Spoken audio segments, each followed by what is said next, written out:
काव्या यूं हंसे। हाँ, धन्यवाद महान दानव सीली।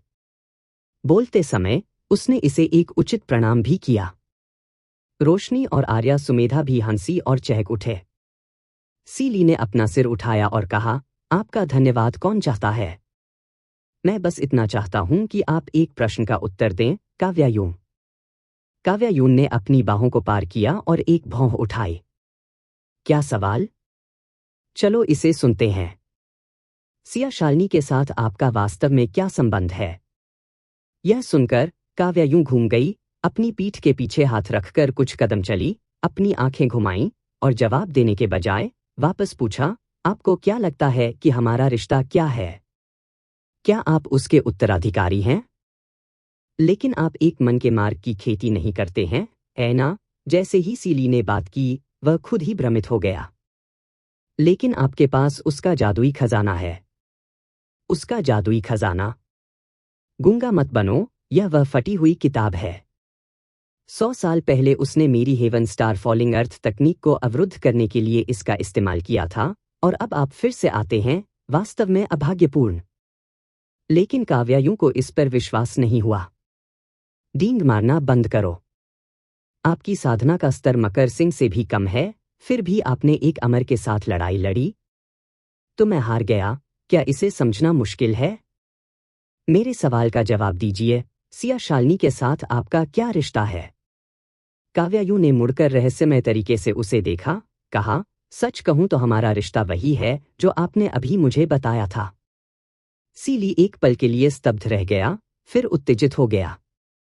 बकवास, आप उसे नहीं जानते, फिर भी आपके पास उसका जादू का खजाना है। इसके अलावा अब आप इस छोटे से के साथ हैं। ओह!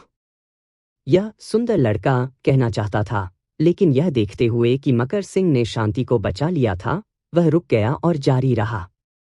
सूर्य पुष्प संप्रदाय से छोटी छोटी प्यारी। मकर सिंह की भौहें फड़क गईं और वह इसे फिर से पीटना चाहता था। सीली को यह कहते हुए सुनकर काव्यायून और भी हैरान हो गई। मैं इसके साथ हूं। सूर्य पुष्प संप्रदाय से छोटी प्यारी। इस बिंदु पर उसने मुस्कुराते हुए मकर सिंह की ओर देखा। मकर सिंह का दिल अचानक उछल पड़ा, बेवजह उसे ऐसा लगा जैसे उसे छेड़ा गया हो। काव्यायूं ने जारी रखा, इसका सिया शालिनी से क्या लेना देना है? क्योंकि सूर्यकांत कुमार सिया शालिनी के प्रेमी थे। काव्यायूं, यह काफी चौंकाने वाला था। तो सूर्यकांत कुमार और सिया शालिनी का क्या ऐसा रिश्ता था? कोई आश्चर्य नहीं कि उसके गुरु ने कहा था कि उसका सूर्य पुष्प संप्रदाय से कुछ संबंध है। उसके गुरु संभवतः सिया शालिनी के उत्तराधिकारी थे, इसलिए संकट में सूर्य पुष्प संप्रदाय के शिष्यों का सामना करना और मदद के लिए हाथ बढ़ाना पूरी तरह से सामान्य होगा। लेकिन अगर ऐसा रिश्ता था तो जोरावर सिंह ने उसे धोखा क्यों दिया? सपने में अमर अपने मालिक को क्यों पकड़ना चाहता था? उसे अपने मालिक, एकमात्र नश्वर से क्या शिकायत हो सकती है? या सिया शालिनी से उसकी रंजिश थी?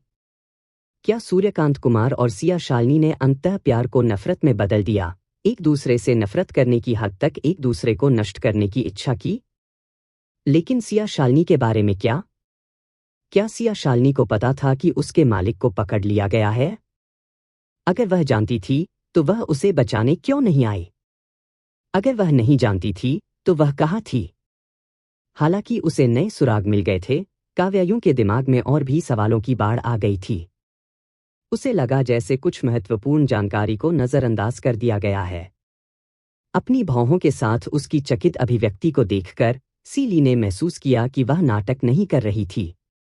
तो वह वास्तव में सिया शालिनी के बारे में कुछ नहीं जानती थी। मकर सिंह ने सीली से पूछा, क्या आप सुनिश्चित हैं कि वे दाव साथी थे? बेशक मुझे यकीन है। मैंने उन्हें चूमते हुए देखा। इस विस्फोटक खबर ने उन तीनों को अपनी आंखें चौड़ी कर लीं और शर्मा गए।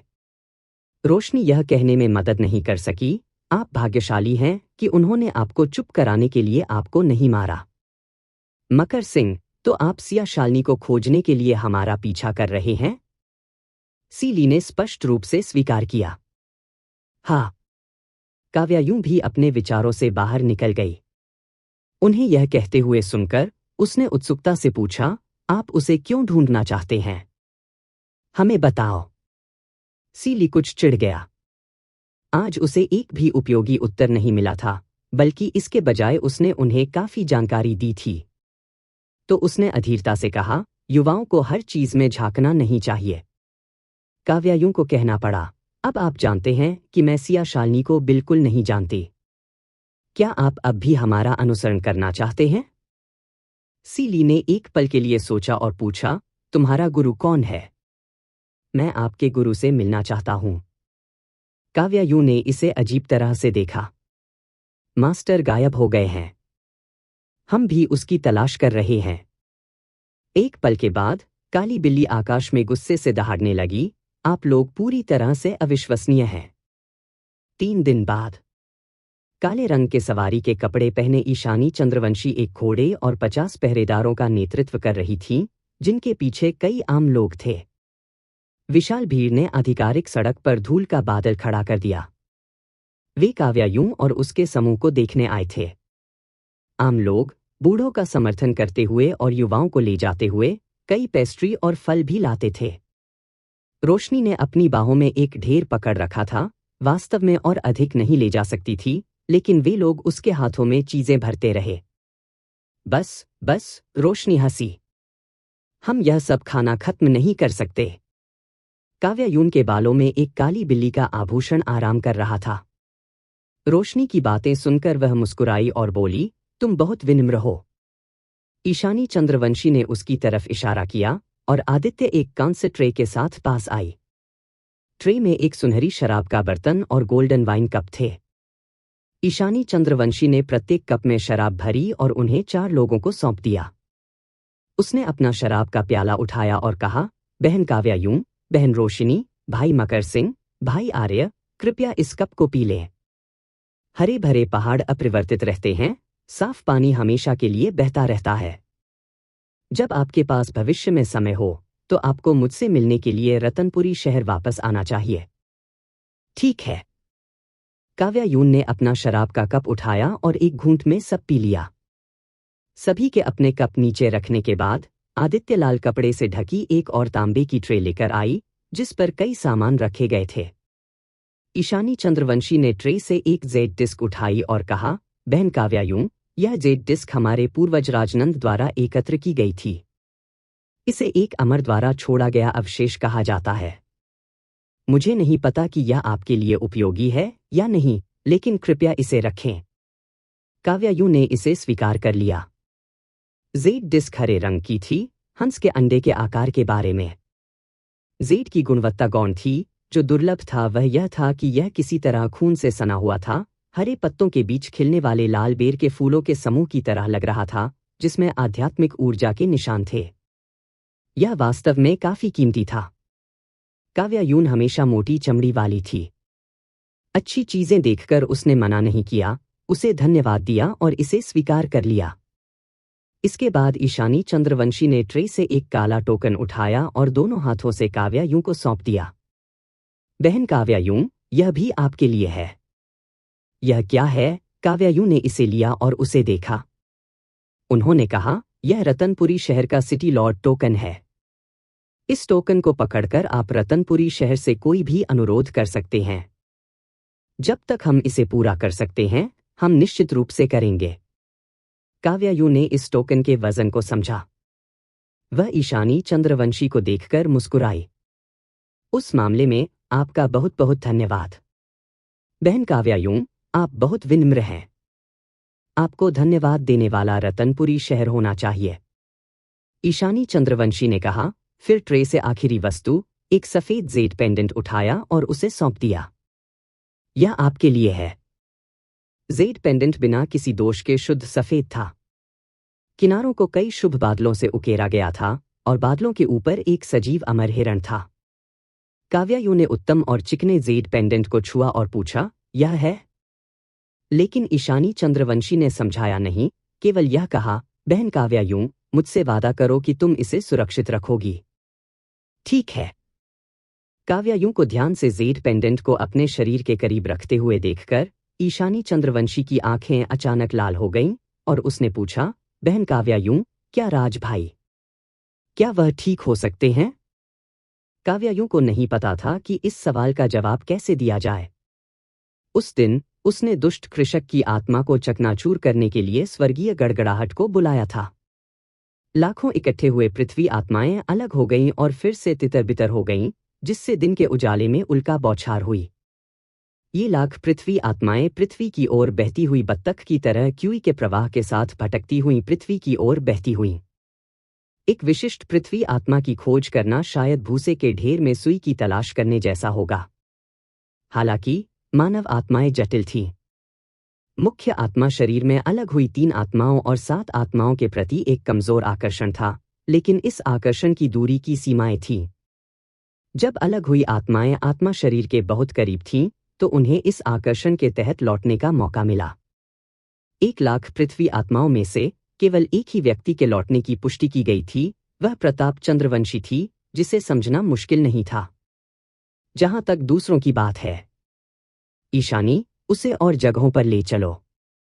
मुझे लगता है कि हम आशा में विश्वास कर सकते हैं। हाँ। रतनपुरी शहर के बाहर 20 ली ले जाने के बाद भी भीड़ रुकना नहीं चाहती थी। काव्ययु को मकर सिंह से क्यूआई अवरोध बनाना पड़ा।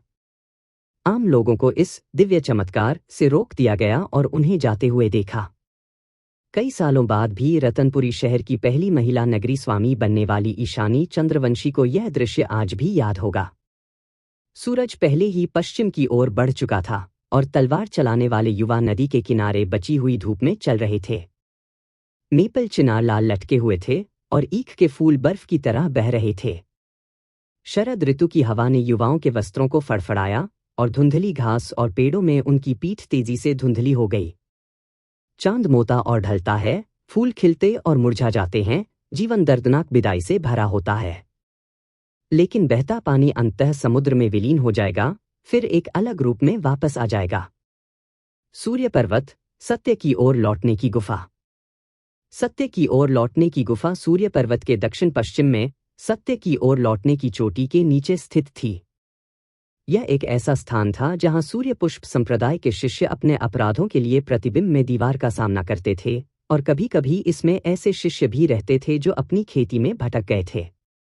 जब से शीतल को 18 साल पहले यहाँ कैद किया गया था, तब से यह पूरे संप्रदाय का सबसे रहस्यमय निषिद्ध स्थल बन गया था।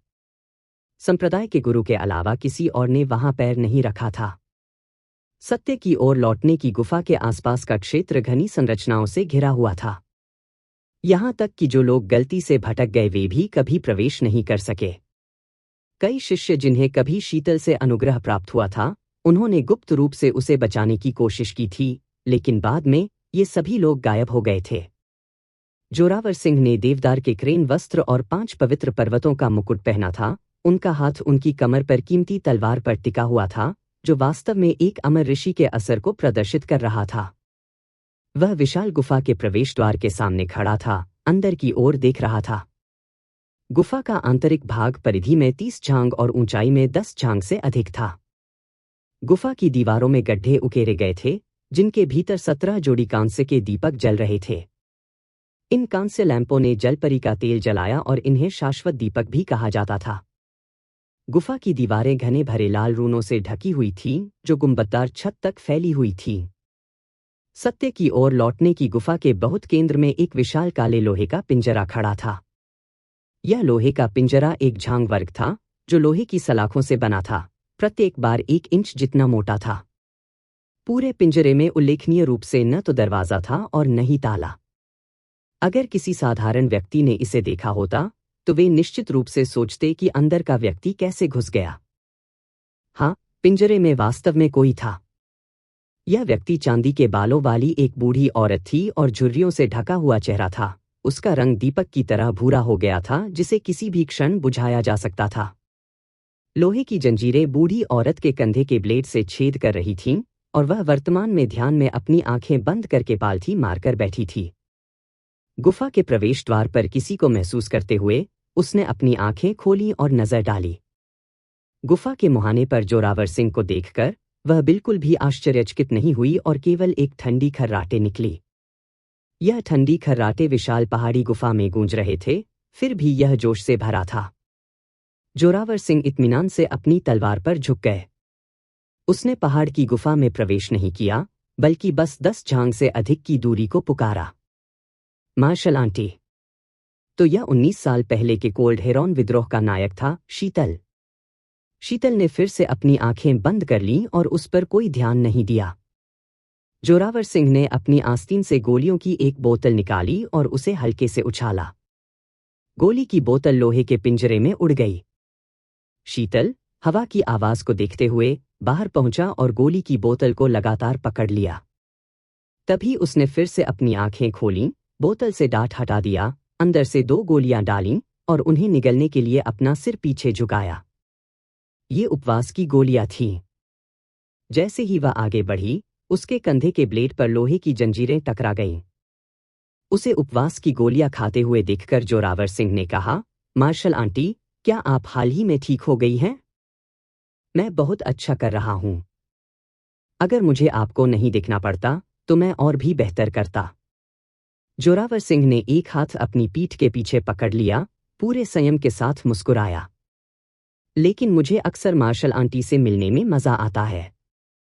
शीतल ने अपनी कुछ धुंधली आंखें खोलीं और एक बार उसकी ओर देखा, फिर अचानक ठंड से हंसी, उसके चेहरे पर झुर्रियां अभिव्यक्ति के साथ गहरी हो गईं। गुफा के अंदर और बाहर की रोशनी अलग अलग थी, लेकिन जोरावर सिंह ने अभी भी इस मुस्कान को स्पष्ट रूप से देखा।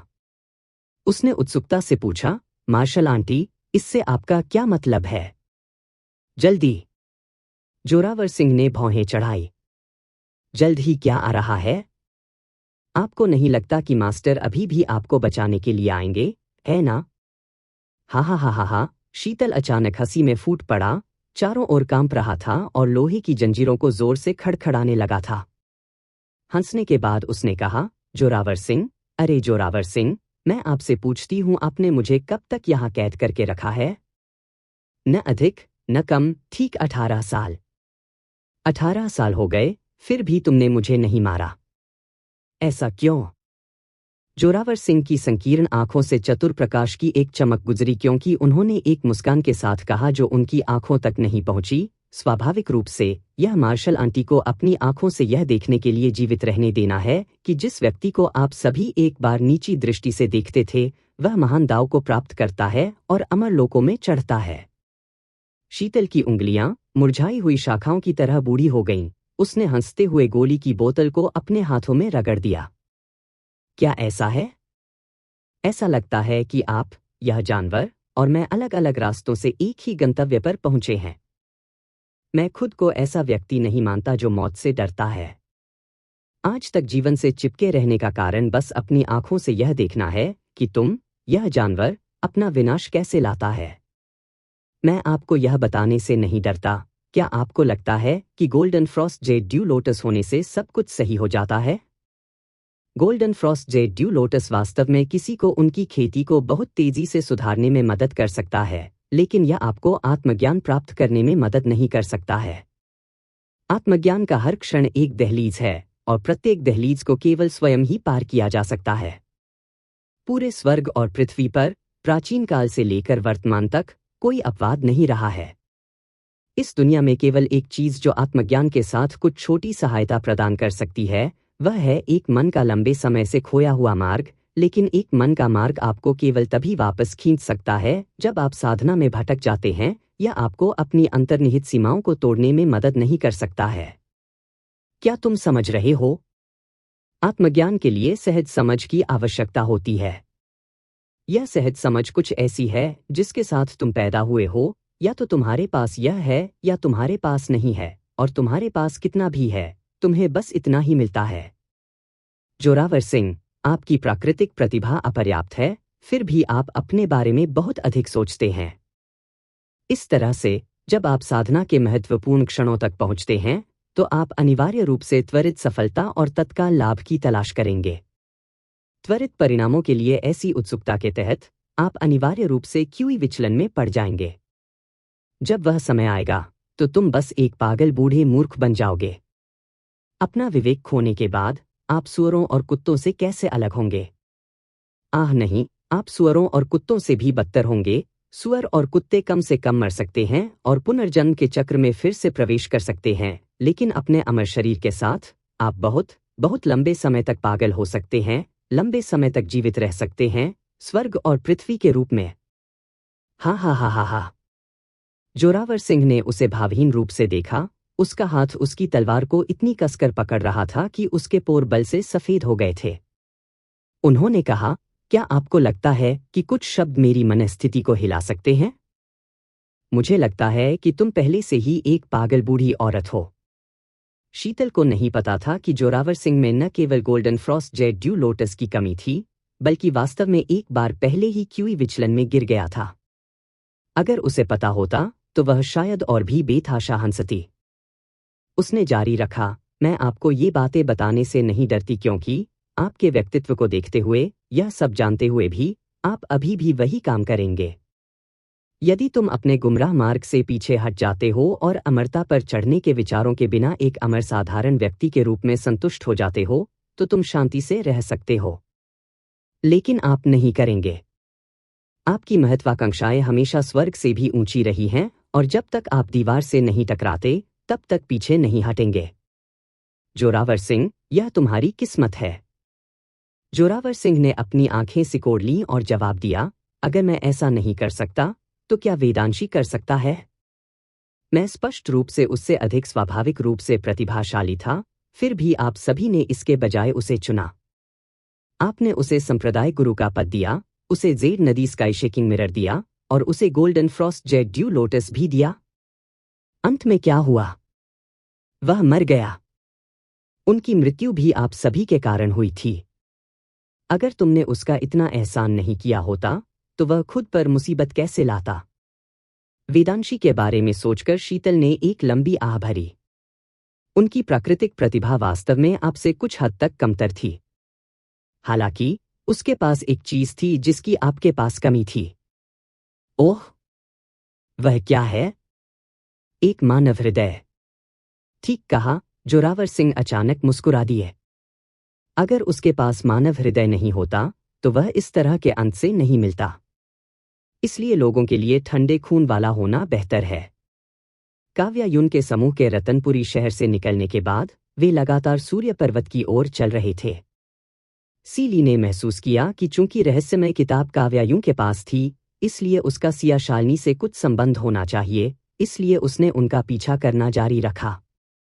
क्योंकि काव्यायुन ने पूरी तरह से ठीक होने से पहले फिर से अपनी ताकत समाप्त कर दी थी, वह गंभीर रूप से घायल हो गई थी और यहाँ तक कि उनकी यात्रा की गति को भी प्रभावित कर रही थी।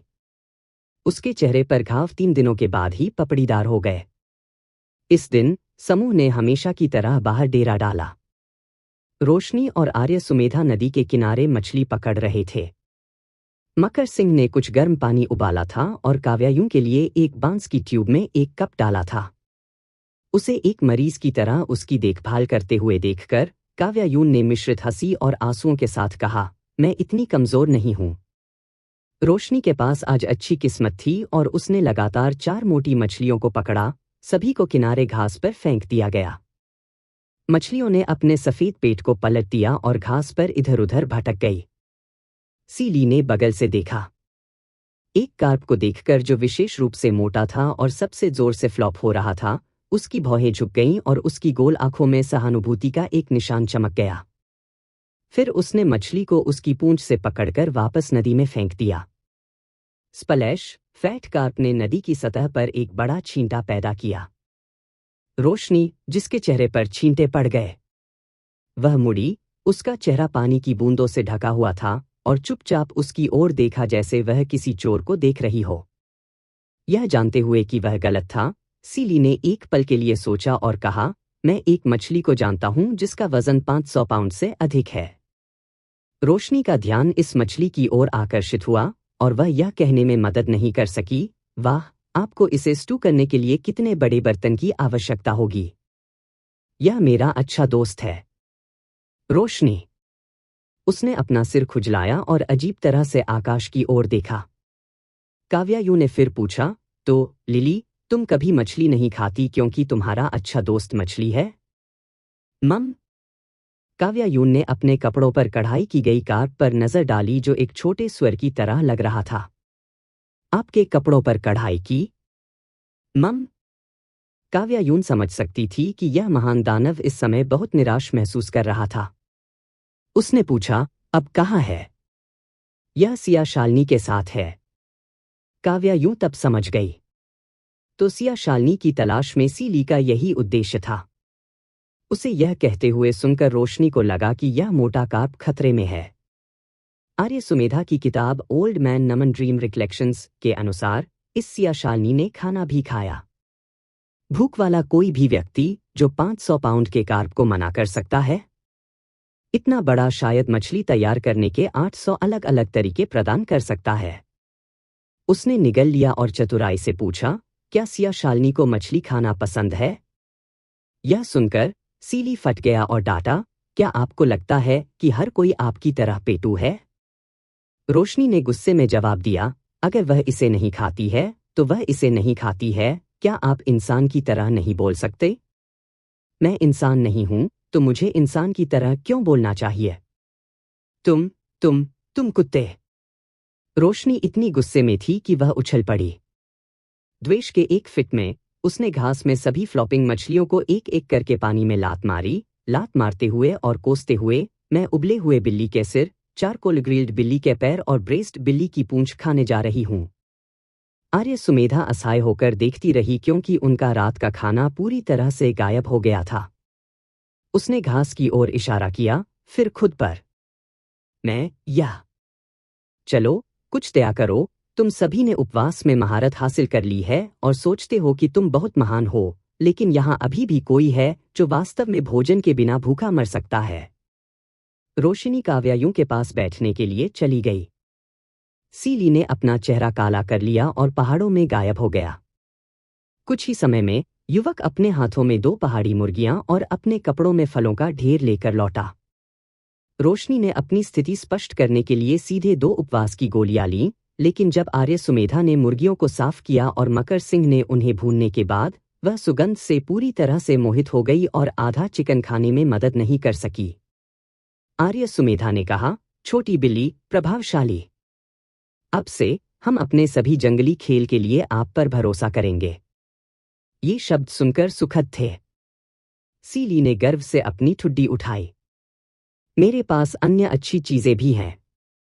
मुझे नहीं पता कि आप उन्हें पसंद करेंगे या नहीं, इसलिए मैंने उन्हें बाहर नहीं लाया।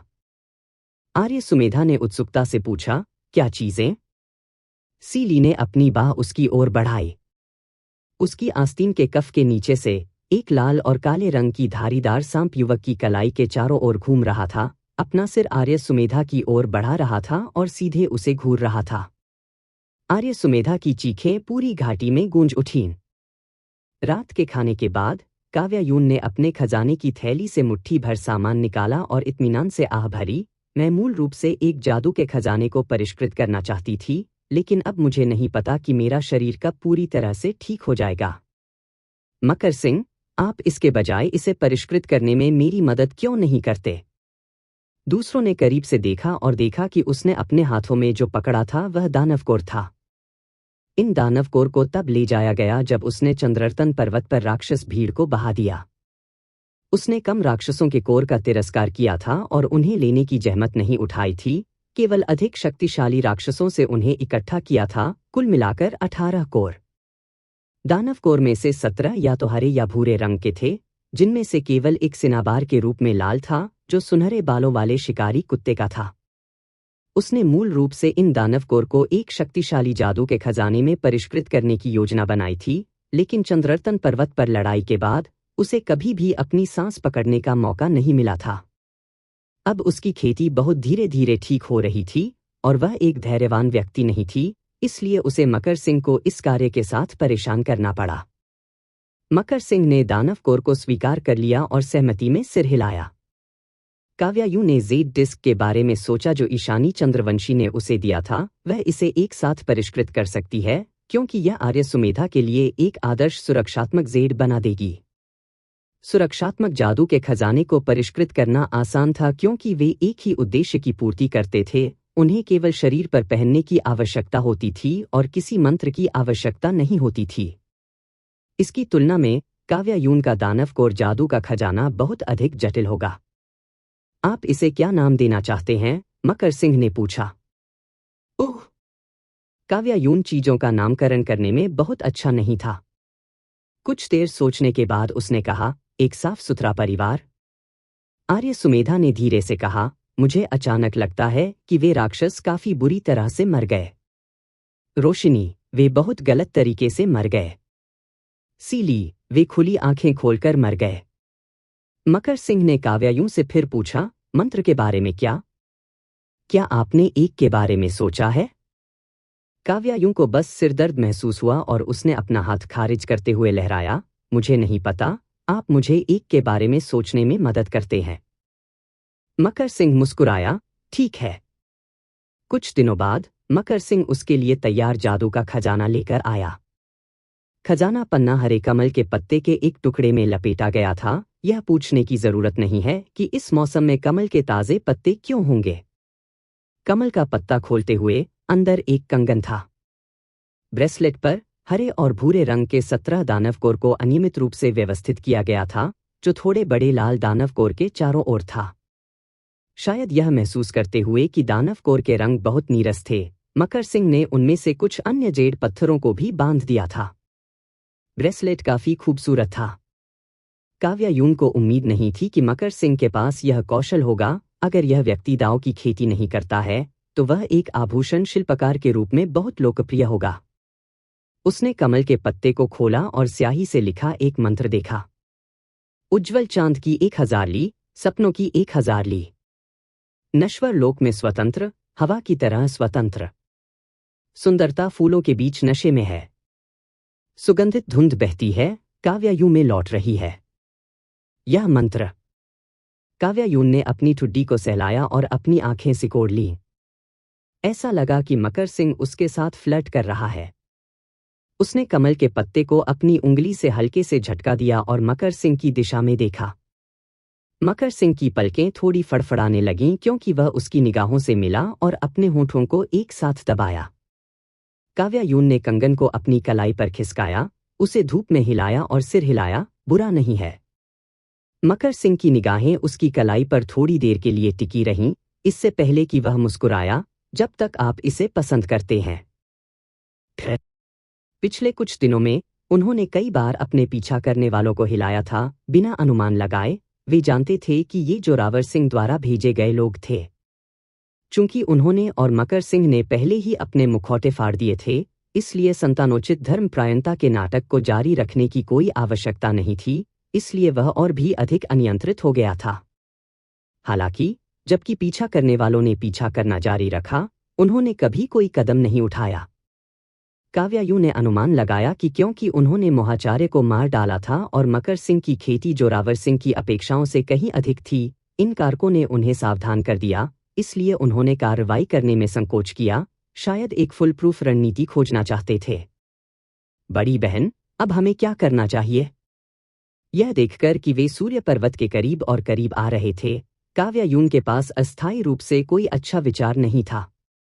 सोचने के बाद उसने कहा, मैं पहले उस सीनियर शीतल से मिलना चाहती हूं। मकर सिंह, तुम शीतल के बारे में कितना जानते हो? मकर सिंह ने मुश्किल से सिर हिलाया। वह 18 साल से निषिद्ध मैदानों में कैद है और कई पुराने मामलों को लोगों ने भुला दिया है। मैं केवल इतना जानता हूं कि उसने तलवारबाजी में काफी उपलब्धियां हासिल की थीं और उसकी पूर्व तलवार 100 ईयर्स ऑफ सॉरो को भी एक प्रसिद्ध दिव्य हथियार माना जाता था।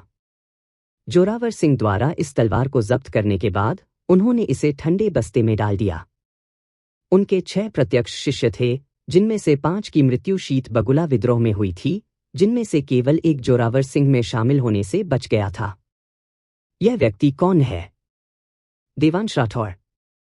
देवांश राठौर सूर्य पर्वत पर लौटे ही थे कि उन्हें फिर से पीटा गया।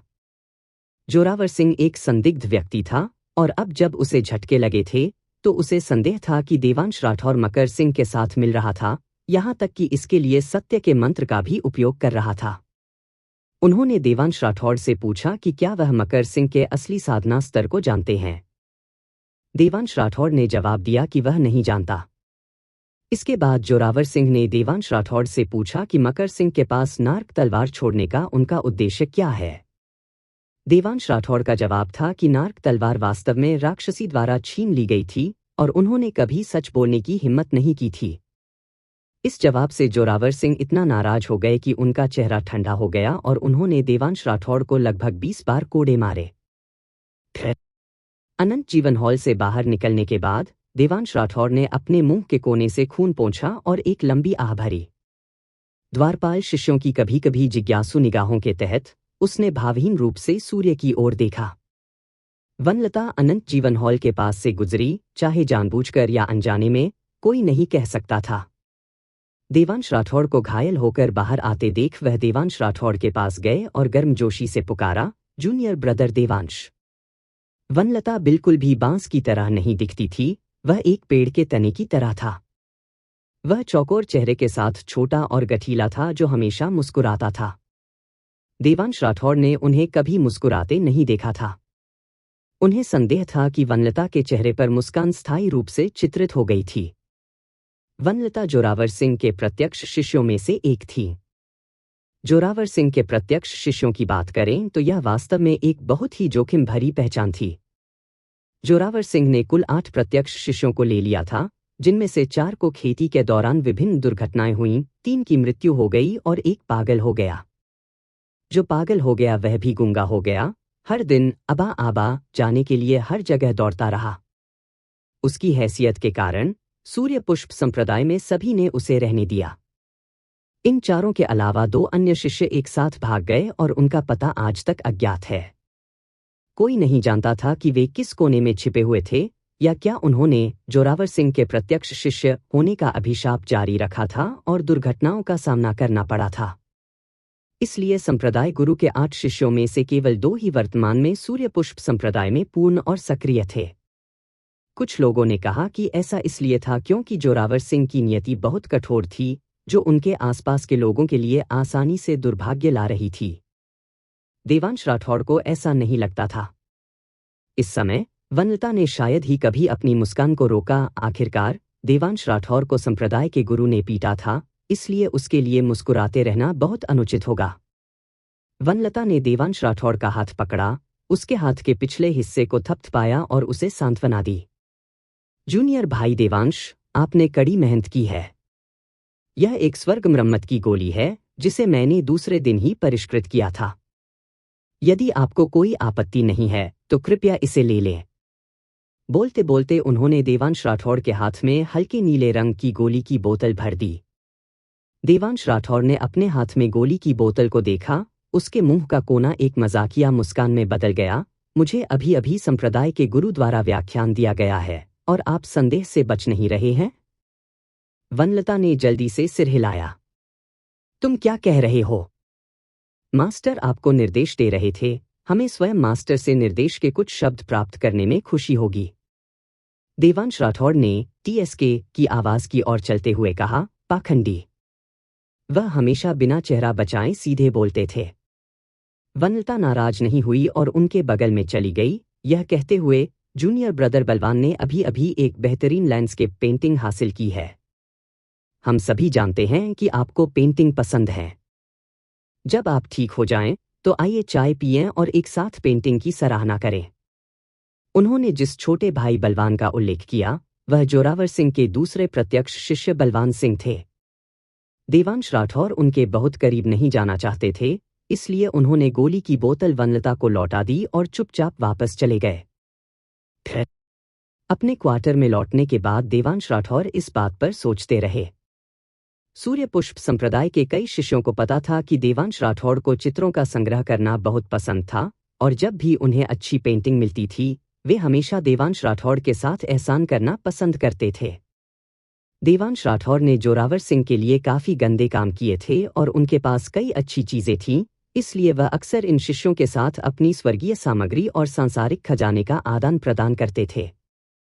देवांश राठौड़ कुछ देर के लिए अपने बिस्तर पर आराम किया, लेकिन अंत में उठे, सर्वोच्च स्वर्ण अमृत की एक बूंद ली और बलवान सिंह को खोजने चले गए।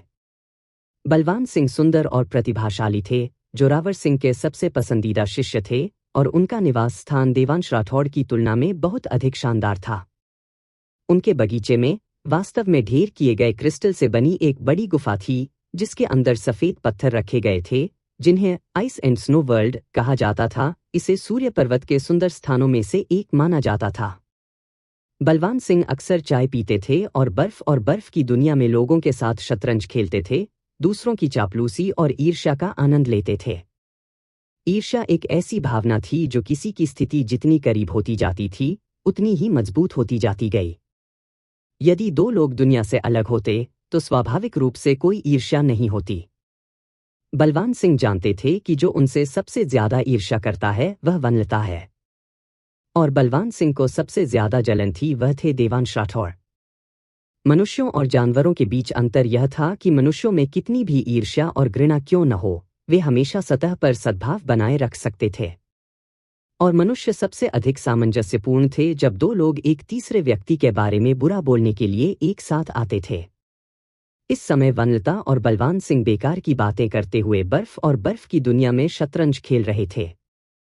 दोनों ने सबसे पहले साधना के बारे में बात की, तारीफों का आदान प्रदान किया और एक दूसरे की जांच की। स्वाभाविक रूप से दोनों में से कोई भी सच नहीं बोला। फिर उन्होंने अपने मालिक और युवा गुरु के बारे में बात की। इसके बाद वनलता ने लापरवाही से देवांश राठौड़ को उठाया। मास्टर ने आज फिर जूनियर भाई देवांश को व्याख्यान दिया। जूनियर भाई, क्या आपको लगता है कि यू को पीटने का युवा मास्टर के लापता होने से कोई लेना देना है? बलवान सिंह ने अजीब तरह से कहा, क्या युवा मास्टर को दो राक्षसियों ने अपहरण नहीं किया था? मैंने सुना है कि वे दो राक्षसी आकर शादी का प्रस्ताव रखना चाहती थीं, लेकिन जब द्वारपाल शिष्यों ने मना कर दिया, तो राक्षसियों ने द्वारपाल शिष्यों से सार्वजनिक रूप से बेशर्मी से काम कराने की योजना बनाई। इस घटना के कारण हमारा सूर्य पुष्प संप्रदाय लगभग मार्शल वर्ल्ड का हंसी का पात्र बन गया। चूंकि उन्होंने युवा मास्टर का अपहरण कर लिया था, इसलिए मास्टर ने उसे बचाने के लिए लोगों को भेजा होगा। पिछले कुछ दिनों से आपने और मैंने पहाड़ नहीं छोड़ा है। मुझे लगता है कि उन्होंने सबसे अधिक संभावना जूनियर भाई देवांश को भेजा है। बलवान सिंह ने एक हल्के गुलाबी रंग की टूमलाइन शतरंज की मोहरी पकड़ी थी, झिझक रही थी कि इसे रखा जाए या नहीं, और एक पल के लिए सोचने के बाद कहा, सीनियर ब्रदर का विश्लेषण बहुत ही उचित है। लेकिन मैंने सुना है कि उन दो राक्षसों ने करुणा का मार्ग विकसित किया है। आप और मैं दोनों जानते हैं कि करुणा का मार्ग क्या है। भले ही वे युवा मास्टर का अपहरण कर सकते हों, जूनियर ब्रदर देवांश को करुणा के मार्ग का अभ्यास करने वाली राक्षसी को हराने में असमर्थ नहीं होना चाहिए, है ना? यही बात इसे अजीब बनाती है। यदि आप मुझसे पूछें, तो जूनियर ब्रदर देवांश को इन वर्षों में मास्टर द्वारा काफी पसंद किया गया है, और इसने उन्हें कुछ हद तक अहंकारी बना दिया है, जिसके कारण यह झटका लगा। किसी और चीज का उल्लेख नहीं करने के लिए, बस आज मैंने उनसे कहा कि आप उन्हें एक साथ चित्रों की सराहना करने के लिए आमंत्रित करना चाहते थे, लेकिन उन्होंने सभी उच्च और शक्तिशाली अभिनय किया और बस चले गए। उसने हमेशा मुझे है दृष्टि से देखा है और मुझे कोई आपत्ति नहीं है, लेकिन जूनियर भाई, आप मास्टर के सबसे पसंदीदा शिष्य हैं, फिर भी वह आपको अपनी आंखों में नहीं डालता है। बलवान सिंह को पता था कि वनलता कलह बोने की कोशिश कर रही है, लेकिन फिर भी उसे कुछ गुस्सा आ रहा था। उसकी अभिव्यक्ति उदासीन थी क्योंकि उसने अपने होंठ घुमाए और कहा, वह सिर्फ एक कुत्ता है जिसे मास्टर रखता है।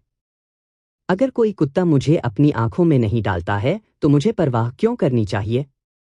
इसी समय कुछ ही दूरी पर फूलों के पेड़ों के पीछे से अचानक एक आवाज आई, यह सही है, मैं वास्तव में एक कुत्ता हूं जिसे संप्रदाय गुरु रखता है। बलवान सिंह चौंक गया और उसके हाथ में शतरंज का टुकड़ा एक स्पष्ट, सुखद ध्वनि के साथ बोर्ड पर गिर गया। देवांश राठौर बर्फ की दुनिया के पास पहुंचते ही फूलों के पेड़ों के पीछे से अपनी तलवार के सहारे बाहर निकले। उसने दोनों शतरंज खिलाड़ियों की ओर भावहीन होकर देखा और कहा, लेकिन क्या तुम दोनों कुत्ते भी नहीं हो? खेती की थोड़ी सी तकनीकों और गुप्त मैनुअल के लिए एक दूसरे की योजना बनाना और लड़ना यह हड्डी पर लड़ने वाले कुत्तों से कैसे अलग है? मास्टर आपको एक नज़र देता है और आप 3 दिनों के लिए खुश रहते हैं। मास्टर आपको एक बार डांटता है और आप आधे महीने के लिए भयभीत रहते हैं। यह पुरस्कार के लिए अपनी पूंछ हिलाने वाले कुत्ते से कैसे अलग है? यदि आप मुझसे पूछें, तो इस पूरे सूर्य पुष्प संप्रदाय में स्वयं मास्टर को छोड़कर कौन कुत्ता नहीं है? बलवान सिंह का चेहरा बदल गया। देवांश राठौर, आपका क्या मतलब है?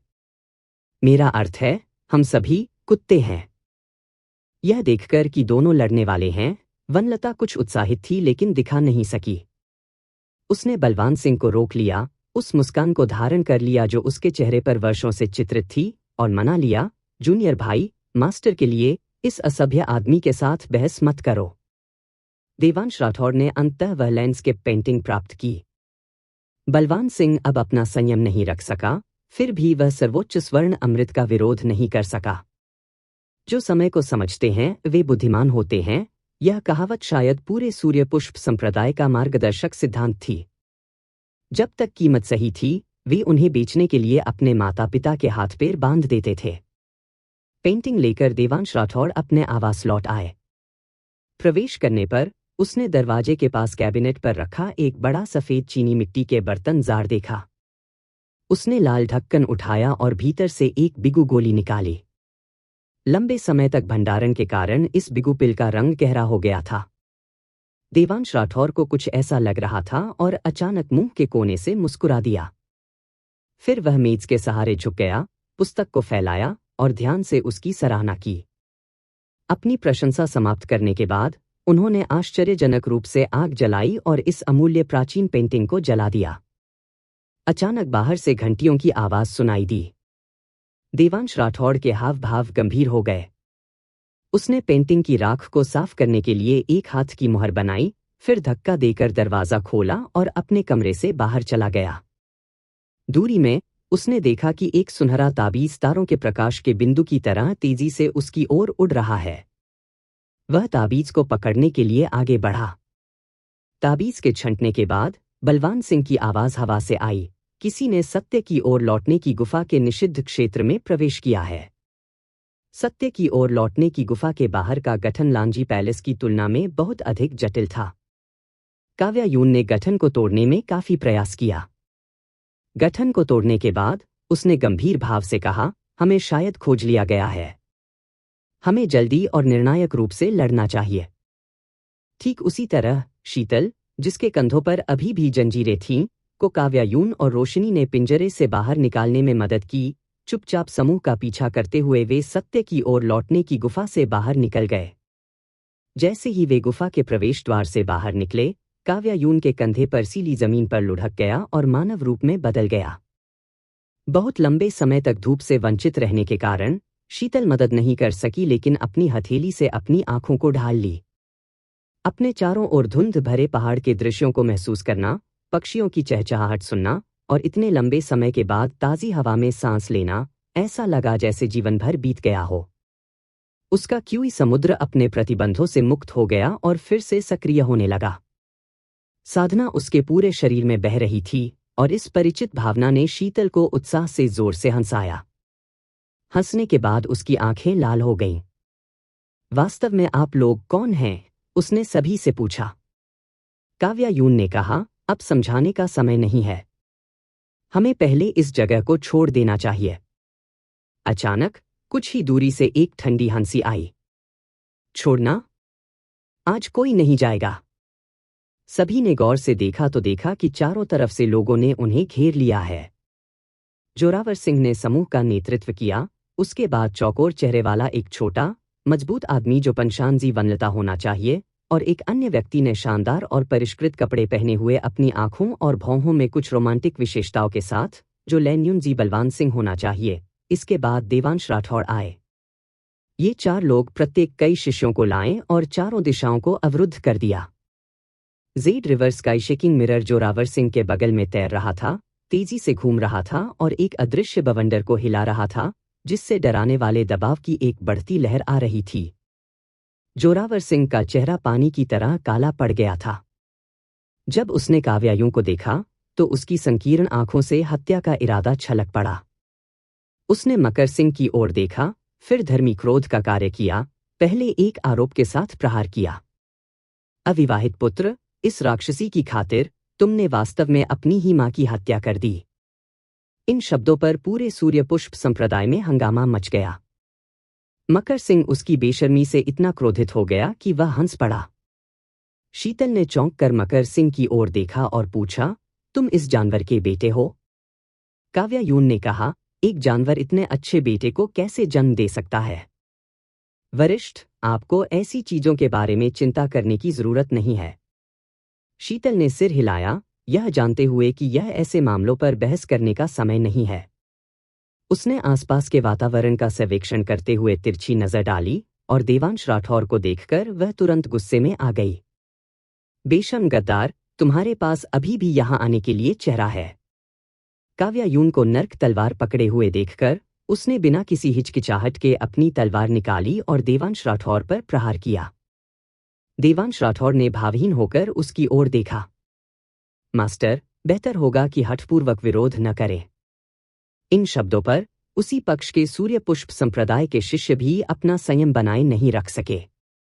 अपने स्वामी के साथ विश्वासघात करना और अपने वंश को नष्ट करना हमेशा से लोगों द्वारा तिरस्कृत किया गया था, फिर भी देवांश राठौड़ ने इसके बारे में इतनी सच्चाई से बात की, वह वास्तव में बेशर्मी के एक निश्चित स्तर तक पहुंच गया था।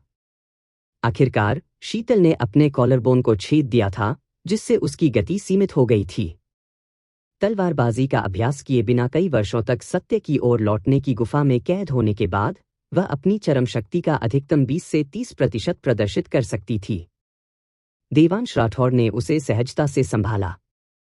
बाकी लोग जल्दी से हाथापाई में शामिल हो गए। चूंकि काव्यायूं के पास कोई तलवार नहीं थी, इसलिए उसने मकर सिंह की स्टील की तलवार खींची, जबकि सौभाग्य से मकर सिंह के पास अभी भी उपयोग करने के लिए कट हेड स्वॉर्ड था। रोशनी ने सिक्सपाथ सीलिंग बेल को सामने लाया, आर्य सुमेधा ने दिव्य ज्योति आस्थी पंखा लाया, सीली ने जल घुलनशील पवन गैदरिंग को सामने लाया और वनलता और बलवान सिंह प्रत्येक ने अपने जादुई खजाने को सामने लाया। वनलता का जादुई खजाना श्वेत पत्र से मुड़ी हुई एक छोटी नाव और एक सुनहरी चेन थी। बलवान सिंह ने वास्तव में उत्तराधिकार में 3 जादुई खजाने सामने लाए, एक जेड बांस के कांच के फूल लालटेन, एक स्याही जेड शतरंज बोर्ड और एक सुनहरा धूप बर्नर। एक पल के लिए जादू के खजाने हर जगह उड़ गए और रोशनी और छाया अराजक रूप से नाचने लगी। अंत में जोरावर सिंह ने फॉर्म रैंक पुकारा और सूर्य पुषाप संप्रदाय के शिष्यों ने एक स्वर में दर्जनों झांग को पीछे हटा दिया। सभी ने अपनी तलवारें उठाईं और मंत्रों को सक्रिय किया। यह देखकर देवांश राठौड़ ने समय पर शीतल के सीने में लात मारी और भीड़ में पीछे हटने के लिए गति का इस्तेमाल किया। शीतल को बार बार पीछे की ओर लात मारी गई और काव्यायून ने उसे पकड़ लिया। जैसे ही मंत्रों का जाप किया गया, हवा थोड़ी कांपने लगी और सभी को लगा कि उनके कदम धीरे धीरे भारी हो रहे हैं, उनके पैर जमीन पर जड़े जमा रहे हैं। वे जानते थे कि यह एक बाध्यकारी गठन था। जोरावर सिंह ने शांति से अपनी हथेली आकाश की ओर उठाई, उसके होंठ थोड़े हिल रहे थे। Z river sky shaking mirror हवा में उड़ गया और तेजी से फैल गया। हवा अत्यधिक गति से हिल रही थी और स्थान और समय विकृत हो गया था। काव्यायूं ने ऊपर देखा और महसूस किया कि आकाश भी कुछ हद तक मुड़ गया है। जैसे जैसे भीतर का दबाव मजबूत और मजबूत होता गया, कई शिष्यों को तब तक दबाया गया जब तक कि उनके पैर कांपने लगे और उनकी तलवार की नोक धीरे धीरे हिलने लगे। चमकीला दर्पण ऊंचा लटका हुआ था, रुकने से पहले लगभग 10 ची चौड़ा हो गया था। फिर स्टारडस्ट दर्पण की सतह से बाहर की ओर बिखरने लगा। फीकी चांदी की रोशनी उत्सर्जित करने वाले स्टारडस्ट के अनगिनत कणों ने एक चमकती हुई नदी का निर्माण किया। नदी के आकार लेने के बाद यह संकीर्ण से चौड़ी हो गई, जैसे आकाशगंगा नीचे गिर रही थी, चुपचाप काव्यायून और जमीन पर अन्य लोगों की ओर बढ़ रही थी। नदी के साथ साथ जोरावर सिंह की ठंडी आवाज आई, अपनी क्षमताओं को अधिक आंकना। नीचे बाध्यकारी संरचना थी, ऊपर चौड़ी तारा नदी थी, समूह जाल में छोटे कीड़ों की तरह था, जिससे बचने के लिए कोई जगह नहीं थी। काव्यायूं ने तेजी से आ रही निलंबित नदी को देखा और अचानक मुस्कुराई। ठीक उसी तरह शीतल, जिसके कंधों पर अभी भी जंजीरें थीं, को काव्यायून और रोशनी ने पिंजरे से बाहर निकालने में मदद की। चुपचाप समूह का पीछा करते हुए वे सत्य की ओर लौटने की गुफा से बाहर निकल गए। जैसे ही वे गुफा के प्रवेश द्वार से बाहर निकले, काव्यायून के कंधे पर सीली जमीन पर लुढ़क गया और मानव रूप में बदल गया। बहुत लंबे समय तक धूप से वंचित रहने के कारण शीतल मदद नहीं कर सकी, लेकिन अपनी हथेली से अपनी आंखों को ढाल ली। अपने चारों ओर धुंध भरे पहाड़ के दृश्यों को महसूस करना, पक्षियों की चहचहाहट सुनना और इतने लंबे समय के बाद ताज़ी हवा में सांस लेना, ऐसा लगा जैसे जीवन भर बीत गया हो। उसका क्यूई समुद्र अपने प्रतिबंधों से मुक्त हो गया और फिर से सक्रिय होने लगा। साधना उसके पूरे शरीर में बह रही थी और इस परिचित भावना ने शीतल को उत्साह से जोर से हंसाया। हंसने के बाद उसकी आंखें लाल हो गईं। वास्तव में आप लोग कौन हैं? उसने सभी से पूछा। काव्यायून ने कहा, अब समझाने का समय नहीं है। हमें पहले इस जगह को छोड़ देना चाहिए। अचानक कुछ ही दूरी से एक ठंडी हंसी आई। छोड़ना? आज कोई नहीं जाएगा। सभी ने गौर से देखा तो देखा कि चारों तरफ से लोगों ने उन्हें घेर लिया है। जोरावर सिंह ने समूह का नेतृत्व किया, उसके बाद चौकोर चेहरे वाला एक छोटा, मजबूत आदमी जो पंशानजी वनलता होना चाहिए, और एक अन्य व्यक्ति ने शानदार और परिष्कृत कपड़े पहने हुए अपनी आंखों और भौहों में कुछ रोमांटिक विशेषताओं के साथ, जो लैन्यूनजी बलवान सिंह होना चाहिए। इसके बाद देवांश राठौड़ आए। ये चार लोग प्रत्येक कई शिष्यों को लाएं और चारों दिशाओं को अवरुद्ध कर दिया। Z river sky shaking mirror Zorawar Singh के बगल में तैर रहा था, तेजी से घूम रहा था और एक अदृश्य बवंडर को हिला रहा था, जिससे डराने वाले दबाव की एक बढ़ती लहर आ रही थी। जोरावर सिंह का चेहरा पानी की तरह काला पड़ गया था। जब उसने काव्यायूं को देखा तो उसकी संकीर्ण आंखों से हत्या का इरादा छलक पड़ा। उसने मकर सिंह की ओर देखा, फिर धर्मी क्रोध का कार्य किया, पहले एक आरोप के साथ प्रहार किया। अविवाहित पुत्र, इस राक्षसी की खातिर तुमने वास्तव में अपनी ही मां की हत्या कर दी। इन शब्दों पर पूरे सूर्यपुष्प संप्रदाय में हंगामा मच गया। मकर सिंह उसकी बेशर्मी से इतना क्रोधित हो गया कि वह हंस पड़ा। शीतल ने चौंक कर मकर सिंह की ओर देखा और पूछा, तुम इस जानवर के बेटे हो? काव्यायून ने कहा, एक जानवर इतने अच्छे बेटे को कैसे जन्म दे सकता है? वरिष्ठ, आपको ऐसी चीजों के बारे में चिंता करने की जरूरत नहीं है। शीतल ने सिर हिलाया, यह जानते हुए कि यह ऐसे मामलों पर बहस करने का समय नहीं है। उसने आसपास के वातावरण का सर्वेक्षण करते हुए तिरछी नजर डाली और देवांश राठौर को देखकर वह तुरंत गुस्से में आ गई। बेशर्म गद्दार, तुम्हारे पास अभी भी यहां आने के लिए चेहरा है। काव्यायून को नर्क तलवार पकड़े हुए देखकर उसने बिना किसी हिचकिचाहट के अपनी तलवार निकाली और देवांश राठौर पर प्रहार किया। देवांश राठौर ने भावहीन होकर उसकी ओर देखा। मास्टर, बेहतर होगा कि हठपूर्वक विरोध न करें। इन शब्दों पर उसी पक्ष के सूर्यपुष्प संप्रदाय के शिष्य भी अपना संयम बनाए नहीं रख सके। अपने स्वामी के साथ विश्वासघात करना और अपने वंश को नष्ट करना हमेशा से लोगों द्वारा तिरस्कृत किया गया था, फिर भी देवांश राठौड़ ने इसके बारे में इतनी सच्चाई से बात की, वह वास्तव में बेशर्मी के एक निश्चित स्तर तक पहुंच गया था। आखिरकार शीतल ने अपने कॉलरबोन को छेद दिया था, जिससे उसकी गति सीमित हो गई थी। तलवारबाजी का अभ्यास किए बिना कई वर्षों तक सत्य की ओर लौटने की गुफा में कैद होने के बाद वह अपनी चरम शक्ति का अधिकतम 20 से 30% प्रदर्शित कर सकती थी। देवांश राठौड़ ने उसे सहजता से संभाला। बाकी लोग जल्दी से हाथापाई में शामिल हो गए। चूंकि काव्यायूं के पास कोई तलवार नहीं थी, इसलिए उसने मकर सिंह की स्टील की तलवार खींची, जबकि सौभाग्य से मकर सिंह के पास अभी भी उपयोग करने के लिए कट हेड स्वॉर्ड था। रोशनी ने सिक्सपाथ सीलिंग बेल को सामने लाया, आर्य सुमेधा ने दिव्य ज्योति आस्थी पंखा लाया, सीली ने जल घुलनशील पवन गैदरिंग को सामने लाया और वनलता और बलवान सिंह प्रत्येक ने अपने जादुई खजाने को सामने लाया। वनलता का जादुई खजाना श्वेत पत्र से मुड़ी हुई एक छोटी नाव और एक सुनहरी चेन थी। बलवान सिंह ने वास्तव में उत्तराधिकार में 3 जादुई खजाने सामने लाए, एक जेड बांस के कांच के फूल लालटेन, एक स्याही जेड शतरंज बोर्ड और एक सुनहरा धूप बर्नर। एक पल के लिए जादू के खजाने हर जगह उड़ गए और रोशनी और छाया अराजक रूप से नाचने लगी। अंत में जोरावर सिंह ने फॉर्म रैंक पुकारा और सूर्य पुशाप संप्रदाय के शिष्यों ने एक स्वर में दर्जनों झांग को पीछे हटा दिया। सभी ने अपनी तलवारें उठाईं और मंत्रों को सक्रिय किया। यह देखकर देवांश राठौड़ ने समय पर शीतल के सीने में लात मारी और भीड़ में पीछे हटने के लिए गति का इस्तेमाल किया। शीतल को बार बार पीछे की ओर लात मारी गई और काव्यायून ने उसे पकड़ लिया। जैसे ही मंत्रों का जाप किया गया, हवा थोड़ी कांपने लगी और सभी को लगा कि उनके कदम धीरे धीरे भारी हो रहे हैं, उनके पैर जमीन पर जड़े जमा रहे हैं। वे जानते थे कि यह एक बाध्यकारी गठन था। जोरावर सिंह ने शांति से अपनी हथेली आकाश की ओर उठाई, उसके होंठ थोड़े हिल रहे थे। Z river sky shaking mirror हवा में उड़ गया और तेजी से फैल गया। हवा अत्यधिक गति से हिल रही थी और स्थान और समय विकृत हो गया था। काव्यायु ने ऊपर देखा और महसूस किया कि आकाश भी कुछ हद तक मुड़ गया है। जैसे जैसे भीतर का दबाव मजबूत और मजबूत होता गया, कई शिष्यों को तब तक दबाया गया जब तक कि उनके पैर कांपने लगे और उनकी तलवार की नोक धीरे धीरे हिलने लगे। चमकीला दर्पण ऊंचा लटका हुआ था, रुकने से पहले लगभग 10 ची चौड़ा हो गया था। फिर स्टारडस्ट दर्पण की सतह से बाहर की ओर बिखरने लगा। फीकी चांदी की रोशनी उत्सर्जित करने वाले स्टारडस्ट के अनगिनत कणों ने एक चमकती हुई नदी का निर्माण किया। नदी के आकार लेने के बाद यह संकीर्ण से चौड़ी हो गई, जैसे आकाशगंगा नीचे गिर रही थी, चुपचाप काव्यायून और जमीन पर अन्य लोगों की ओर बढ़ रही थी। नदी के साथ साथ जोरावर सिंह की ठंडी आवाज आई। अपनी क्षमताओं को अधिक आंकना।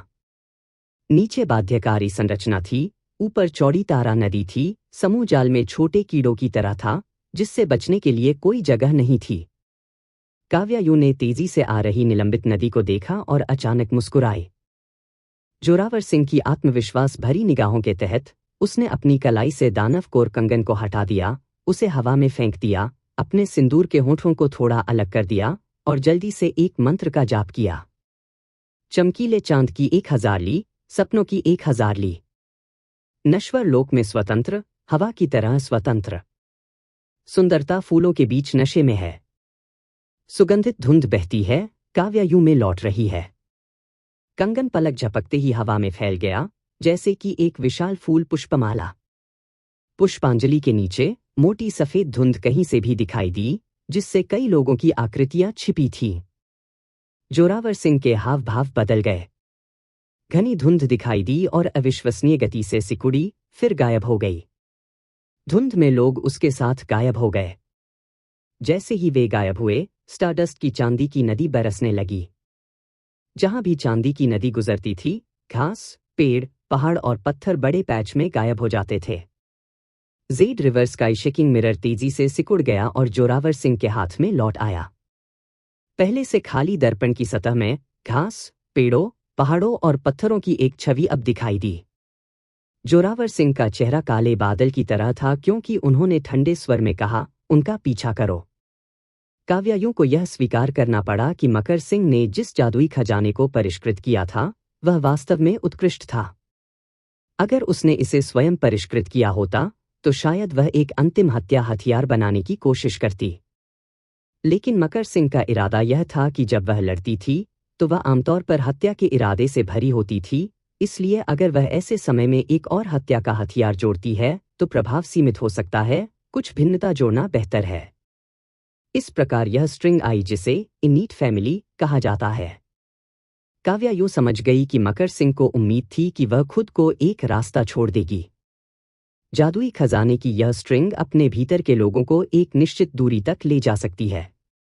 दिशा और दूरी को विचार द्वारा नियंत्रित किया जा सकता था, लेकिन दूरी की एक ऊपरी सीमा थी, जो धारक की खेती के स्तर और परिवहन किए जाने वाले लोगों की संख्या पर निर्भर करती थी। उदाहरण के लिए, अब जब काव्यायून की खेती अभी तक ठीक नहीं हुई थी और जादुई खजाना काफी लोगों को ले जा रहा था, तो यह केवल सभी को सत्य की ओर लौटने की चोटी के पूर्व में 2 ली से अधिक स्थान पर ले गया, जो अभी भी सूर्य पर्वत के भीतर है। यह एक घना जंगल था जिसमें विभिन्न पेड़ एक साथ उगते थे।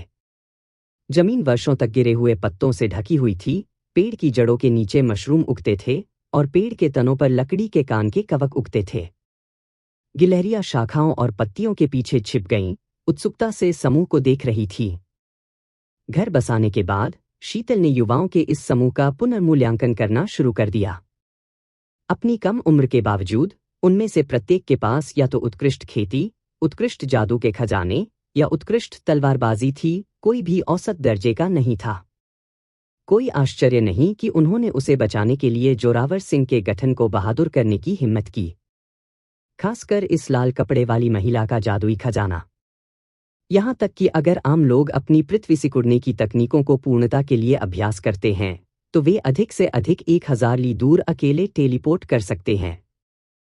इस महिला का जादुई खजाना कई लोगों को ले जा सकता था, हालांकि टेलीपोर्टेशन दूरी दूर नहीं थी, फिर भी यह अत्यंत दुर्लभ थी।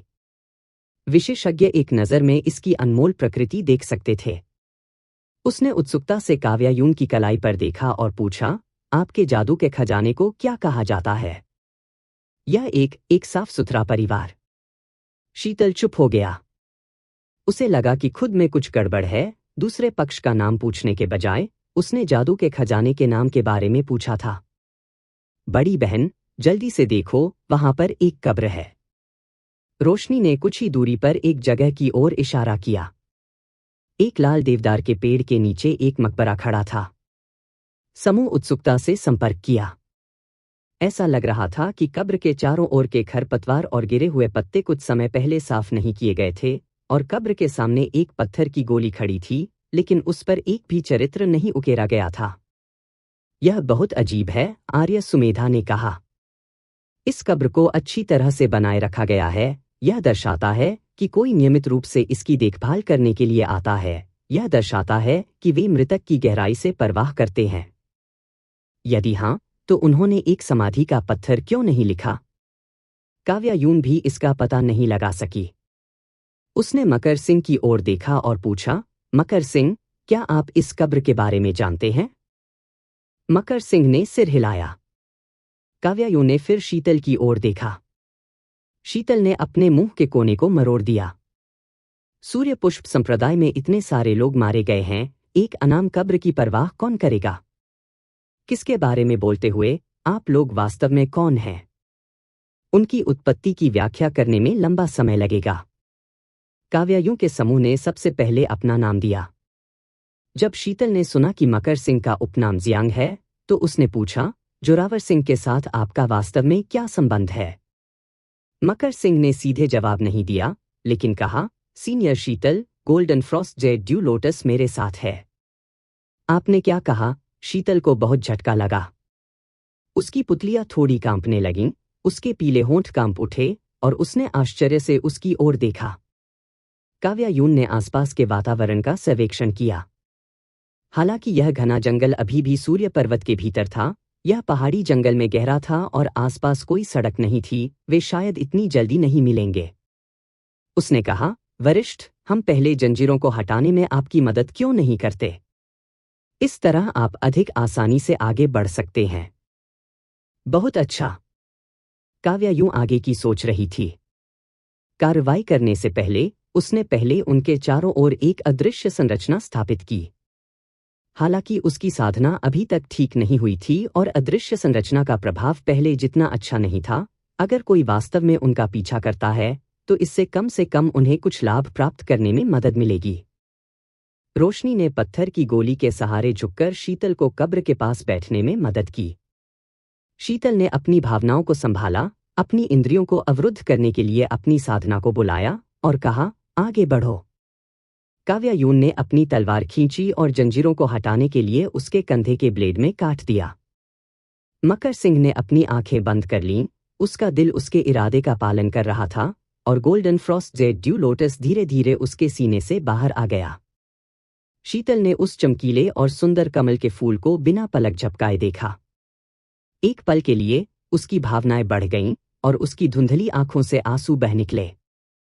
आंसू उसके झुर्रीदार गालों से नीचे आ गए और उसकी ठुड्डी से उसकी छाती पर टपक गए, जिससे उसके गहरे नीले रंग के कपड़े पर पानी के धब्बे बन गए। मकर सिंह ने न केवल उनके कंधे पर लगे घाव को पूरी तरह से ठीक किया, बल्कि उनके क्षतिग्रस्त मेरिडियन को ठीक करने में भी मदद की। दुर्भाग्य से खेती के समर्थन के बिना सत्य की ओर लौटने की गुफा में इन सभी वर्षों के बाद उसका शरीर काफी बूढ़ा हो गया था। Golden frost jade dew lotus के माध्यम से शारीरिक उम्र बढ़ने और मृत्यु का समाधान नहीं किया जा सकता था, जब तक कि वह व्यक्ति स्वयं golden frost jade dew lotus का धारक न हो। शीतल चुपचाप उसे यह सब पूरा करते हुए देखती रही, फिर अचंभे में पड़ी, यह तुम्हारे साथ क्यों है? मकर सिंह चुप रहे। काव्यायूं ने आश्चर्य से कहा, वरिष्ठ, आप भी नहीं जानते? मुझे क्या पता होना चाहिए? मकर सिंह को देखकर शीतल हैरान रह गया। युवक, तुम वास्तव में कौन हो? मकर सिंह फूट फूट कर मुस्कुराया। मैं भी जानना चाहूंगा, मैं वास्तव में कौन हूं? अचानक दूर देवदार के पेड़ों के पीछे से एक गुंजयमान आवाज सुनाई दी। मुझे पता है कि तुम कौन हो। समूह चौंक गया और आवाज की दिशा में देखा। एक व्यक्ति को देवदार के पेड़ के पीछे से निकलते देखा। जब शीतल ने उस व्यक्ति को देखा तो उसने तुरंत गुस्से से कहा, अरे अभागी, तुम अभी भी आने की हिम्मत करते हो। जैसे ही वह बोली, वह फिर से काव्यायून की तलवार खींचने के लिए आगे बढ़ी। मकर सिंह ने उसे रोका। वरिष्ठ, कृपया अपना गुस्सा शांत करें। यह मामला golden frost jade dew lotus से संबंधित है, तो आइए सुनते हैं कि उसे क्या कहना है। जो व्यक्ति आया था वह वास्तव में देवांश राठौर था। देवांश राठौर अपनी तलवार लेकर बिना किसी हड़बड़ी के पास पहुंचे। उसने सबसे पहले शीतल पर नजर डाली। उसकी तेंदुए जैसी आंखों में कोई विशेष भावना नहीं थी। फिर उसने काव्यायूं को कुछ आकस्मिक हवा में देखा और मुस्कुराया। छोटी लड़की, आपका गठन काफी दिलचस्प है। क्या आप पिछली बार भी इसी तरह से बच गए थे? काव्यायूं ने भावशून्य होकर कहा, यह अभी भी आपके द्वारा तोड़ा गया था। यह तुम्हारी गलती नहीं है। जब मैं आमतौर पर इस कब्र से गुजरता हूं तो मैं हमेशा देखने आता हूं, और अगर मैं नहीं देखता हूं तो भी मैं इसके बारे में सोचता हूं। आज मैं वास्तव में एक बार भी इसके बारे में सोचे बिना सीधे चला गया। मुझे बताओ, क्या मुझे यह अजीब नहीं लगेगा? काव्यायूं कुछ अवाक थी। तो उसकी गलती इस तरह के गठन की स्थापना करने में थी? उसने कभी भी इतना प्रत्यक्ष रूप से महसूस नहीं किया था कि कुछ अनावश्यक करने का क्या मतलब है। उसने हल्के से सूंघा और कहा, मुद्दे पर आएं। उसने अपनी ठुड्डी से मकर सिंह की दिशा की ओर इशारा किया। वह वास्तव में कौन है? देवांश राठौर ने सिर हिलाया। बात यह नहीं है। काव्यायूं ने बेवजह उसकी ओर देखा। फिर आप क्या कहते हैं कि बात क्या है? उन्होंने कहा, मुद्दा यह है कि किसी की कब्र के सामने बातें न करें। दूसरों की नींद में खलल डालना बहुत ही असभ्यता है। यह व्यक्ति वास्तव में था। सभी ने उनके अनुरोध का पालन किया और कब्रिस्तान से दूर चले गए। काव्यायूं दुश्मनों का पीछा करने से बचते हुए देवांश राठौर की संभावित चालों से सावधान रहती थी, इसलिए उसकी उंगलियां उसकी कलाई पर ब्रेसलेट को सहलाती रहीं, परेशानी के पहले संकेत पर भागने की तैयारी कर रही थीं। काफी देर तक जंगल में गहराई तक चलने के बाद अंत में शीतल ने अधीरता से कहा, अब तुम बोल सकते हो, है ना? सहज रूप में। ऐसा लग रहा था कि देवांश राठौर उनका विश्वास हासिल करना चाहते थे, इसलिए उन्होंने सक्रिय रूप से अपनी तलवार जमीन पर फेंक दी, पालथी मारकर बैठ गए और कहा, यह मामला 20 साल पहले से शुरू होना चाहिए। हर कोई जानता था कि उस वर्ष में संत जाकू बाढ़ को नियंत्रित करने और अनगिनत लोगों को बचाने के लिए प्रकट हुए थे, लेकिन बहुत कम लोगों ने उल्लेख किया कि संत जाकू द्वारा बाढ़ को नियंत्रित करने के ठीक 1 साल बाद सूखे के राक्षसों ने बड़े पैमाने पर भाग लिया, जिससे भूमि को मिल के हजारों लोगों के लिए बंजर छोड़ दिया गया। केंद्रीय मैदानों को लगातार वर्षों तक बड़े सूखे का सामना करना पड़ा और 1/3 आबादी नष्ट हो गई। उन वर्षों के दौरान सभी अमर संप्रदायों को परित्यक्त बच्चों को लेने का अनुभव था। यह सुनकर काव्यायूं मदद नहीं कर सकी, लेकिन सिर हिलाया। उसके माता पिता द्वारा उसे छोड़ दिए जाने का कारण भी उन वर्षों की प्राकृतिक आपदाओं से जुड़ा था। इसके अलावा उसके मालिक के अनुसार रोशनी भी उसे मिल गई थी।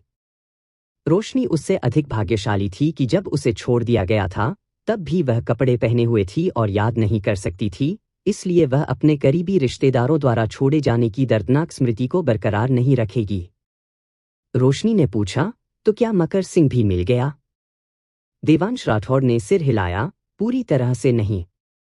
उस समय सूखे के राक्षसों के अलावा कुछ अन्य प्राचीन दानव जानवर भी बड़े पैमाने पर चल रहे थे, लेकिन क्योंकि उनकी संख्या कम थी, इसलिए उन्होंने बड़े पैमाने पर नुकसान नहीं पहुंचाया। उस समय सूर्य पुष्प संप्रदाय का वातावरण वैसा नहीं था जैसा अब था। 2 क्रमिक संप्रदाय नेताओं सूर्यकांत कुमार और पर्वताचार्य के प्रबंधन के तहत सूर्य पुष्प संप्रदाय ने हमेशा राक्षसों को खत्म करने और दाव की रक्षा करने का बीड़ा उठाया था, जो राक्षसों को पकड़ने के लिए अक्सर पहाड़ से उतरते थे। मार्शल की दुनिया में उनकी प्रतिष्ठा काफी अच्छी थी, और अगर आम लोगों को दुनिया को नुकसान पहुंचाने वाले राक्षसों की खोज होती है तो वे इसकी रिपोर्ट करने के लिए सूर्य पर्वत की ओर भाग जाते थे।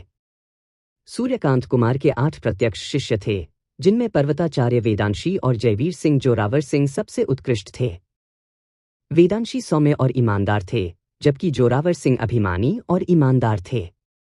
दोनों असाधारण प्रतिभा और उच्च साधना के लोग थे, और सुंदर होने के कारण उन्हें हुआयांग के जुड़वा रत्न कहा जाता था, जो मार्शल की दुनिया में एक महान कहानी बन गई। इन दोनों सीनियर और जूनियर भाइयों के बीच बेहद अच्छे संबंध थे। जोरावर सिंह जब छोटे थे तो उन्होंने वेदांशी को बचाने के लिए अपनी जान भी जोखिम में डाल दी थी, इसलिए वे न केवल वरिष्ठ और छोटे भाई थे बल्कि सबसे करीबी दोस्त भी थे। क्योंकि उनका रिश्ता बहुत अच्छा था, यहाँ तक कि ऐसे व्यस्त लोग भी थे जो हास्यास्पद अफवाहें फैलाते थे, यह कहते हुए कि वे दिन में भाई थे और रात में दाव साथी थे। एक दिन वेदांशी के अधीनस्थों ने बताया कि क्रूर जानवरों का एक झुंड सूर्य पर्वत के दक्षिण पश्चिम में 500 मील दिखाई दिया है। यह कोई छोटी बात नहीं थी, इसलिए वेदांशी ने खुद देखने जाने की योजना बनाई। जैसे ही वह निकलने की तैयारी कर रहा था, कोई और यह बताने आया कि सूर्य पर्वत के 600 मील उत्तर पूर्व में एक सूखा दानव था। ये दोनों स्थान विपरीत दिशाओं में थे और वेदांशी एक साथ दो स्थानों पर नहीं हो सकती थी। उस समय शीतल और पुष्पलेखा जैसे सक्षम बुजुर्ग राक्षसों का नाश कर चुके थे और अभी तक वापस नहीं लौटे थे, इसलिए वेदांशी के नीचे केवल जोरावर सिंह ही स्थिति को संभालने में सक्षम थे। बड़े भाई, मैं उस सूखे दानव को मारने जाऊंगा, जोरावर सिंह ने कहा। वेदांशी के पास इससे बेहतर कोई विकल्प नहीं था, इसलिए वह केवल इतना कह सकता था, छोटे भाई, बेहद सावधान रहो। बड़े भाई, निश्चिंत रहें। अगर मैं इसे नहीं मारूंगा तो मैं वापस भी नहीं आऊंगा। वेदांशी को ठीक इसी बात का डर था। उसका छोटा भाई विद्रोही और जिद्दी था, अक्सर मृत सिरों में फंस जाता था और परिणाम प्राप्त करने के लिए अपनी जान जोखिम में डाल देता था। इस पर विचार करने के बाद वेदांशी ने जेड नदी के स्काई शेकिंग मिरर को बाहर निकाला और कहा, जूनियर भाई, इसे अपने साथ ले जाओ। बड़े भाई, यह जोरावर सिंह ने इसे स्वीकार करने की हिम्मत नहीं की। यह Z river sky shaking mirror एक अमर कलाकृति थी जो उनके मालिक द्वारा बड़े भाई को छोड़ी गई थी। दूसरों को इसे छूने का अधिकार कैसे हो सकता है? वेदांशी ने मुस्कुराते हुए कहा, यह ठीक है। हम भाई हैं, हमें आपके और मेरे बीच अंतर क्यों करना चाहिए? जोरावर सिंह की आंखें तब लाल हो गईं और उन्होंने जेड नदी के आकाश को हिलाने वाले दर्पण को स्वीकार कर लिया। वेदांशी ने उसे ध्यान से मंत्र सिखाए। वेदांशी के शिष्यों को इस बात का पता चलने के बाद उन्हें कुछ शिकायतें थीं, लेकिन चूंकि उनके गुरु और मार्शल अंकल का इतना गहरा रिश्ता था, इसलिए वे ज्यादा कुछ नहीं कह सकते थे। अगर वे कुछ कहते हैं तो ऐसा लगता है कि शिष्य कलह बोने की कोशिश कर रहे हैं। इस प्रकार वेदांशी आनन फानन में 2 शिष्यों के साथ निकल पड़ी। वेदांशी के कुल 4 प्रत्यक्ष शिष्य थे। इस बार उन्होंने कालमुनि पर्वत और रक्तिम देवी को नीचे गिराया, जबकि उनके अन्य 2 शिष्य निर्मल देव और विद्याधर संप्रदाय में बने रहे। गुरु और 2 शिष्यों ने तेज यात्रा तकनीकों का इस्तेमाल किया और लगभग आधे दिन के लिए दक्षिण पश्चिम की ओर चले गए जब उन्होंने एक जागीर देखी। जागीर में सफेद दीवारें और काली टाइलें थीं, ढह गई दीवारों के साथ विलो पेड़ों के एक बड़े ग्रोव के बीच छिपी हुई थी। सूखे के कारण आधे से अधिक विलो मर गए थे और शेष आधे आधे मुरझाए हुए और आधे फलने फूलने वाले थे, किसी भी समय मरने की संभावना थी। चूंकि सूखे के राक्षस बड़े पैमाने पर चल रहे थे, इसलिए ऐसे बर्बाद घर अक्सर दिखाई देते थे। गुरु और 2 शिष्यों ने कोई ध्यान नहीं दिया और वहां से गुजरने वाले थे। अचानक उन्होंने जागीर के अंदर से एक हलचल सुनी, जो एक छोटे बच्चे के रोने के साथ मिश्रित थी। यह पता चला कि इस जागीर पर शरणार्थियों के एक समूह का कब्जा था। भूखे शरणार्थियों के इस समूह ने मान लिया था कि इतनी बड़ी जागीर में निश्चित रूप से बहुत सारा अनाज होगा, लेकिन लंबे समय तक खोजने के बाद उन्हें एक भी अनाज नहीं मिला। बर्तन में जंगली सब्जियों और पत्तियों का ढेर था, साथ ही कुछ छोटे कीड़े भी थे जिन्हें उन्होंने पकड़ा था। जागीर में लगभग 20 साल के केवल एक जोड़े थे, जो कपड़े पहने हुए एक बच्चे की रखवाली कर रहे थे।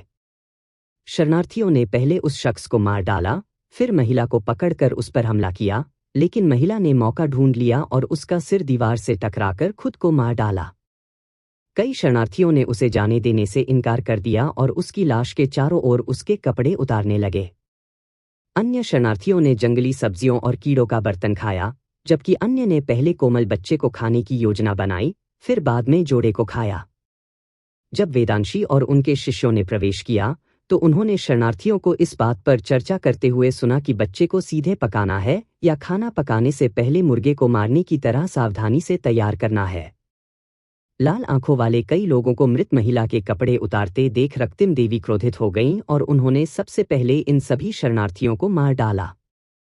एक संक्षिप्त पूछताछ के बाद उन्हें पता चला कि इनमें से हर एक शरणार्थी ने इंसानों का मांस खाया था। जिसने भी मानव मांस खाया था उसे जानवरों से अलग नहीं माना जा सकता था, इसलिए उन्होंने कोई दया नहीं दिखाई और उन सभी को मार डाला। फिर लाशों को पूरी तरह से जलाने के लिए स्वर्गीय आग को बुलाने के लिए मंत्रों का उपयोग किया। उन्होंने दंपति को दफनाया और अपनी यात्रा जारी रखने के लिए बच्चे को उठाया। बच्चा इतना भूखा था कि उसकी त्वचा और हड्डियां थीं और वे नहीं जानते थे कि वह कितने समय तक जीवित रह सकता है। सड़क पर कालमुनि ने बच्चे को दूध पिलाने के लिए एक स्तनपान कराने वाले तेंदुए को पकड़ा और वेदांशी ने अपनी जीवन शक्ति को बनाए रखने के लिए अपनी कुछ खेती को बच्चे में स्थानांतरित कर दिया। बच्चे का रंग जल्दी गुलाबी हो गया और उसकी बड़ी काली आंखें भी चमकदार हो गईं। वेदांशी को लगा कि यह असामान्य है। उसकी खेती का बच्चे पर बहुत स्पष्ट प्रभाव पड़ा, जिसका मतलब था कि इस बच्चे का शरीर खेती के लिए बहुत उपयुक्त हो सकता है। फिर उसने बच्चे की हड्डियों को महसूस किया और खत्म करने के बाद उसने आकाश की ओर देखा और जोर से हंसा। स्वर्ग हमारे सूर्यकांत को आशीर्वाद देता है। कालमुनि ने उत्सुकता से पूछा, मास्टर, यह कैसा है?